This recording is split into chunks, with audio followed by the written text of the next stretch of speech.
Monsieur Apollon, on se retrouve à l'université à Louvain. Vous avez parlé de la Libye et ce qu'on en sait, c'est-à-dire ce que les médias nous montrent. Est-ce que vous pouvez, tout bref, nous expliquer la différence entre ce qu'on sait et ce qui se passe? Je pense qu'il faut bien se dire que chaque fois que les États-Unis, la France et des gouvernements comme ça lancent une guerre, ils veulent évidemment que l'opinion publique dise oui. Donc ils ne vont pas dire c'est une guerre pour contrôler le pétrole, les matières premières, pour contrôler des positions stratégiques. Ils vont évidemment pas dire c'est une guerre pour les fruits des multinationales. Donc ils vont inventer qu'on intervient pour faire face à un grand danger, une menace, arrêter un massacre. Ils vont diaboliser l'adversaire. Et ça, en fait, je l'ai formalisé au niveau de l'information qui nous est donnée sur les guerres, dans ce que j'ai appelé les 5 grands principes de la propagande de guerre, à savoir occulter les intérêts économiques, diaboliser l'adversaire, inverser la victime et l'agresseur, se faire passer pour le défenseur de la victime, occulter l'histoire des régions en question et monopoliser l'info. Je crois que chaque info que nous recevons sur une guerre, il faut bien se dire que c'est une guerre de l'information en fait.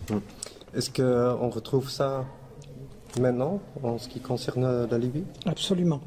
On ne nous dit pas que c'est une guerre pour le pétrole, que c'est une guerre pour contrer le monde arabe et l'empêcher d'avoir la démocratie, que c'est une guerre pour l'empêcher de contrôler son pétrole et de l'utiliser pour le développement et mettre fin à la pauvreté. On ne nous dit pas que c'est une guerre pour bloquer l'unité de l'Afrique et son indépendance, ses relations avec la Chine échappée aux États-Unis et à l'Europe. Et on ne nous dit pas que c'est une guerre pour développer Africom, l'instrument militaire de contrôle de l'Afrique développé par les États-Unis depuis 3 ans. Et on ne nous dit pas que c'est une guerre pour installer l'OTAN comme gendarme de l'Afrique. Vous savez, l'OTAN a fait une guerre en Europe contre la Yougoslavie, en Asie contre l'Afghanistan, maintenant en Afrique contre la Libye. Il y a d'autres cibles qui vont arriver. Et donc l'OTAN, elle est en train de devenir le gendarme du monde, le gendarme des multinationales.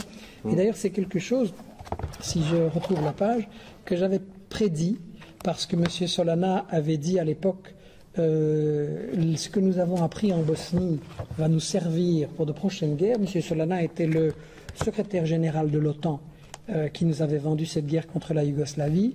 Et en fait, ce que j'avais montré à l'époque, si je retrouve la page, c'est que l'OTAN, justement, après la Yougoslavie, s'apprêtait à devenir le gendarme du monde. Vous avez une carte ici où je disais l'OTAN va essayer d'attaquer en Europe de l'Est, dans l'Ukraine, le Caucase, va essayer d'attaquer, de contrôler la Méditerranée, le Moyen-Orient, on y est, la Libye. Et troisièmement, l'OTAN se pose en gendarme du monde qui va aller dans tous les pays du tiers-monde. Ils ont même fait des manœuvres contre le Venezuela à un moment donné. Tous les pays qui n'obéissent pas aux multinationales, l'OTAN est le flic. Yeah, Ivory Coast. La narrative stratégique, c'est Alassane Ouattara, c'est le gagnant des élections. Et Laurent Gbagbo, c'est le perdant. Et on voit partout dans les médias le président sortant, le président gagnant. Et par rapport à la réalité sur place, qu'est-ce que vous pensez? Écoutez, je n'ai pas été sur place en Côte d'Ivoire, mais j'ai reçu beaucoup de messages, d'articles, j'ai lu pas mal de choses, et je me pose donc beaucoup de questions sur ce qui se passe là-bas. Je remarque une chose, c'est qu'il y a eu des élections, effectivement, qui se sont déroulées dans un contexte très spécial quand même. Je veux dire, il y a eu une guérilla dans le nord. Le pays est divisé en deux, plongé dans une guerre civile avec des atrocités qui ont été commises. En général, on considère qu'organiser des élections dans un pays où il y a une guerre civile, c'est pas tout à fait normal. Cette guerre civile, il faut le dire, a été aidée, soutenue, financée par la France, par les États-Unis, parce qu'ils voulaient se débarrasser de Gbagbo et qu'ils voulaient avoir un pouvoir docile. Monsieur Ouattara, c'est clairement un homme du FMI, c'est clairement un néolibéral qui va appliquer les vieilles recettes qui ont fait faillite partout et par lesquelles certains vont se retrouver très riches et la population va se retrouver encore plus pauvre avec l'éducation, les soins de santé qui se dégradent. Moi, je voudrais qu'au lieu de nous faire un théâtre, un cinéma sur la Côte d'Ivoire, au lieu de nous parler du caractère de Gbagbo, etc., Je voudrais qu'on parle de ce qui est fondamental dans tous les conflits, dans toutes les guerres. Quels sont les intérêts en présence? Qui veut quoi? Vous avez des multinationales qui contrôlent les richesses de l'Afrique du Sud. Elles sont très riches et les Ivoiriens sont pauvres. C'est de ça qu'il faut parler. Et quand évidemment elles veulent imposer un gouvernement, on sait bien quand même que acheter un président africain, c'est pas très cher. Si vous avez des richesses formidables dans un pays et que vous donnez un pourboire au président pour bien garder tout ça à votre disposition, c'est pas cher, c'est un bon investissement. Donc on n'est pas dans un système démocratique là. Je pense que l'Afrique a besoin de gens comme Chavez, de gens comme Evo Morales, qui disent merde aux multinationales, qui disent maintenant nos richesses, ça doit servir à nous pour mettre fin à la pauvreté, pour donner l'éducation, les soins de santé. Et ça, évidemment, l'Occident ne veut pas, parce qu'il ne veut pas partager les richesses, il veut que ça profite aux multinationales. Donc, les faits eux-mêmes, il y a beaucoup de choses à dire et notre petite équipe d'investigation n'a pas les moyens d'aller faire. On a fait des tests médias sur l'Irak, sur la Yougoslavie, sur l'Afghanistan, sur le Venezuela, et on a vu que chaque fois nos médias nous mentent. Donc, est-ce que maintenant sur la Côte d'Ivoire et la Libye, il y a une exception? Je ne crois pas, parce qu'il y a les mêmes intérêts, et on retrouve les mêmes silences. Ce qui étonne, c'est un peu qu'on parle de la lutte ou de la guerre interne en Côte d'Ivoire, même au Libye, sans parler sur le programme du gouvernement ou de l'opposition. C'est comme un peu, si on parle aujourd'hui en Belgique sur des manifestations à Bruxelles, on parle du fait qu'il y a un embouteillage. Mais on ne parle jamais de quoi il s'agit, de quelle manifestation il s'agit. Vous avez raison. En fait, l'information qui nous est présentée, c'est une information sur les conséquences et jamais sur les causes. On nous montre des images, on nous montre des faits, mais jamais on nous explique ce que je disais. Ce qui est fondamental dans un conflit, c'est de comprendre les intérêts en présence. Il y a des forces sociales qui s'opposent. C'est jamais un homme contre un homme. Je veux dire, le pouvoir d'un pays, en Afrique, en Europe ou partout, c'est pas le pouvoir d'un homme, c'est pas vrai, c'est le pouvoir d'une classe sociale, et cet homme-là, il la représente. Et si c'est la classe sociale dominante, elle va vouloir un homme à son service. Et si à un moment donné, cet homme devient trop indépendant, elle va le remplacer par tous les moyens. Soit on fera du chantage, de la corruption, des pressions, ou les assassinats, ou une guerre civile.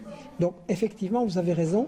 Le problème dans l'info qui nous est donnée, c'est qu'elle est superficielle, volontairement superficielle, et on ne peut pas comprendre les problèmes, en fait. Je veux dire, le flamand, le wallon, il ne peut pas comprendre ce qui se passe en Côte d'Ivoire. Il ne peut pas comprendre ce qui se passe au Congo. Tout ça, c'est présenté comme des histoires. Ah, les Noirs, ils n'en sortent pas, c'est pas des gens sérieux. Et il n'y a rien. Je veux dire, on ne donne pas l'histoire. On ne dit pas ce que le colonialisme a fait. On ne dit pas ce que les multinationales ont fait. Donc, si vous voyez un type dans la rue, vous ne pouvez pas comprendre pourquoi, je veux dire, un pauvre dans la rue, un SDF, vous ne pouvez pas comprendre ce qui est arrivé si vous ne connaissez pas son histoire. Si éventuellement il a été licencié de son travail, ou il a perdu son logement parce que le propriétaire voulait, parce qu'il n'arrivait pas à payer, ou des choses comme ça.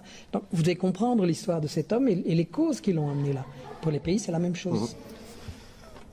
C'est quand même bizarre parce qu'on se retrouve dans l'âge ou la période de l'informatisation. Tout le monde a accès à beaucoup d'informations.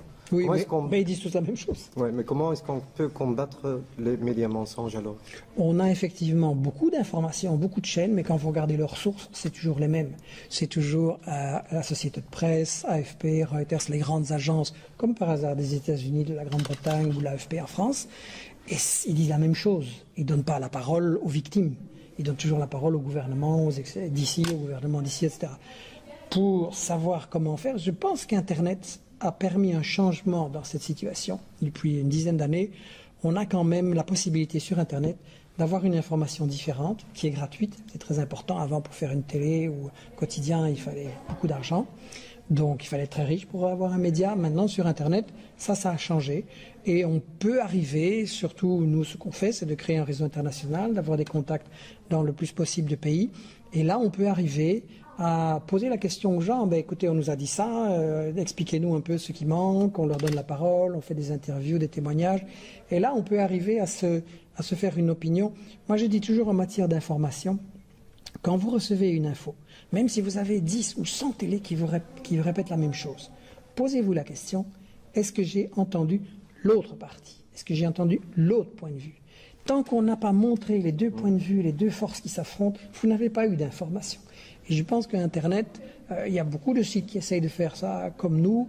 On a peu de moyens, mais je pense qu'il il y a moyen, c'est vraiment une responsabilité des citoyens aujourd'hui, en Europe, en Afrique, partout, d'aller chercher ces informations et de les produire aussi. Parce que vous êtes en contact avec des situations que vous connaissez mieux que moi.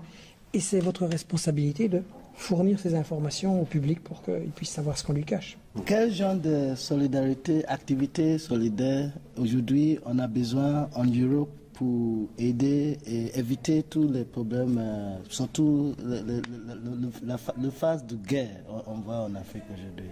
Je crois que la première chose dont on a besoin en Europe, c'est de faire circuler l'information, comme je le disais, d'aller la chercher et d'ouvrir les yeux aux Européens en disant, écoutez, vous pensez, vous, Européens, que vous êtes bien informés, que vous savez tout, que vous savez qu'est-ce qu'il faut faire en Afrique, dans les pays arabes, etc. En réalité, première chose, allez écouter les gens, allez écouter les Africains, les Latinos, les Arabes, voyez et sentez ce qu'ils pensent du colonialisme, qui continue toujours aujourd'hui sous des formes différentes. Écoutez-les, comprenez la colère de ces gens qui voient qu'avec les multinationales qui dominent le monde, la pauvreté s'aggrave. Vous savez, il y a de plus en plus de gens qui meurent de faim maintenant, malgré toutes les promesses. Et donc ça, c'est la première chose, je pense, la bataille de l'info. La deuxième, je pense qu'on a une grande responsabilité à ouvrir le débat en Europe contre ce que j'appellerais l'ethnocentrisme. Cette idée, les Européens savent tout, le monde entier doit les suivre. C'est très grave. Je veux dire, on a vécu en Europe pendant 5 siècles dans le colonialisme, surtout depuis un siècle et demi. Et dans cette idée, nous sommes supérieurs, nous devons apporter la civilisation au monde, etc. Bon, nous avons apporté l'esclavage, la barbarie, des génocides. Il serait temps d'être un peu modeste. Oui. Qui disait aux gens, laissez-vous faire, ça ira mieux au paradis. On est bien d'accord. Il serait temps de devenir un peu modeste. Et je crois qu'il y a un problème en Europe. C'est que le colonialisme, théoriquement, c'est fini. Donc, on a enlevé le casque colonial, mais la tête est restée coloniale. Ça, c'est le problème. Et donc, il est temps que le blanc se rende compte qu'il a énormément de choses à apprendre du noir, de l'arabe, du latino, de toutes les victimes, de tous les gens d'en bas. Vous savez, moi, on m'a élevé chez les jésuites. Et quand j'avais 10-12 ans, là, il était écrit dans les livres de géographie, le noir est par nature indolent et paresseux. Le noir est par nature indolent et paresseux. On m'a éduqué comme ça. Et tout ça, ça laisse des traces. Et je vais dire encore maintenant, quoi, dans le racisme qui s'exerce, dans le mépris des nations africaines, sans comprendre que nous sommes, nous Européens, bon pas nous, pas les petits Européens, mais ceux qui dirigent l'Europe, sont responsables de la pauvreté, ne veulent pas que la pauvreté s'en aille, parce que la pauvreté est la source de leur richesse. Je veux dire, si une multinationale va dans un pays africain et qu'elle trouve des gens qui crèvent de misère, ben elle peut leur dire voilà ton salaire et voilà, tu n'auras pas plus. Ce qu'une multinationale ne veut pas, c'est que les Noirs prennent en main leur pays, leur richesse et peuvent développer une économie qui est intéressante pour eux.